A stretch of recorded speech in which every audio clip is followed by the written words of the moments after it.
Attends, tu comptes te marier quand? Bah, l'année prochaine. Vers le mois de juin de l'année prochaine. Je savais pas. Voilà. Bah, en gros, t'as su qu'il y avait le mariage que quand elle t'a Je appelé? l'ai appris tout à l'heure. J'étais pas au courant. Ah ouais. Ouh, allô, il faut se réveiller. Je viens pas essayer des robes de mariée juste pour le plaisir, pour le fun, comme ça. Quand on vient essayer des robes de mariée, c'est parce qu'on va se marier. Et t'as fait sa demande et tout? Bah ouais, il y a 2 ans. J'étais pas au courant, j'étais la seule dans la pièce. Tout le monde était au courant sauf moi. Donc je me dis, qu'est-ce que je fous là? Bah dû y goûter, parce qu'on en parle tout le temps. Et je me dis, mais elle était où quand on en parlait et qu'elle était là, présente?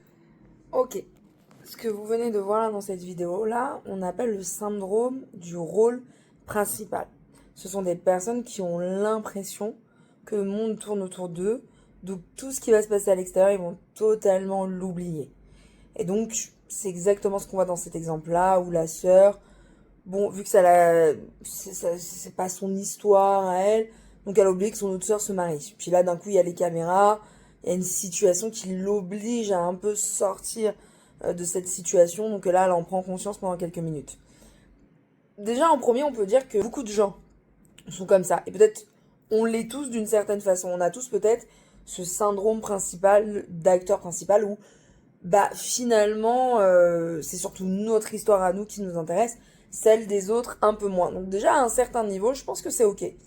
Mais quand on a atteint le niveau comme elle, ou carrément elle a oublié le mariage de sa sœur, ce qui est pas rien, je pense qu'il y a 2 choix qui s'offrent à nous quand on est dans une situation comme ça.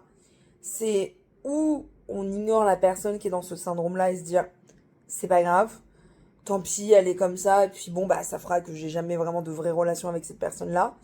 Ou alors il y a un deuxième choix qui vous est offert, c'est d'en parler avec la personne, de lui faire prendre conscience qu'elle est comme ça. Parce que peut-être aussi cette jeune fille l'est, parce que personne lui a dit qu'elle l'était. Et c'est ce que j'ai souvent en thérapie, des personnes qui ont ce syndrome-là, mais en même temps, personne ne leur dit. Donc ils ne s'en rendent pas compte eux aussi.